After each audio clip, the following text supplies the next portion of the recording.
آج کی اہم خبر سے آپ کو آگاہ کرتے چلیں کہ بھارتی کابینہ نے سکھ یاتریوں کے پاکستان میں موجود مقدس مقام تک آسان رسائی کے لیے پاکستانی سرحد تک راہداری بنانے کی منظوری دے دی ہے۔ تفصیلات کے مطابق سکھ یاتریوں کو پاکستانی حدود میں موجود اپنے مقدس مقام کرتارپور تک پہنچنے کے لیے لاہور کے راستے نارووال آنا پڑتا تھا، جہاں سکھ مذہب کے بانی بابا گرو نانک کا مزار ہے۔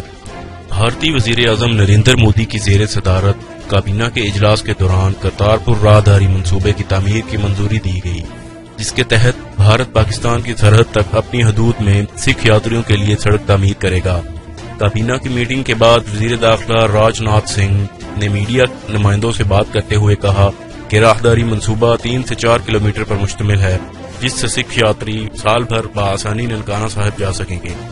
یاد رہے کہ ضلع نارووال میں واقع کرتارپور بھارتی سرحد سے متصل علاقہ ہے، جہاں سکھ مذہب کے بانی بابا گرو نانک دیو جی نے اپنی زندگی کے آخری ایام گزارے اور یہیں گردوارے میں ان کی قبر بھی ہے۔ پاکستان اور بھارت کی حدود میں راہداری کی تعمیر کے بعد سکھ یاتری براہ راست کرتارپور پہنچ سکیں گے۔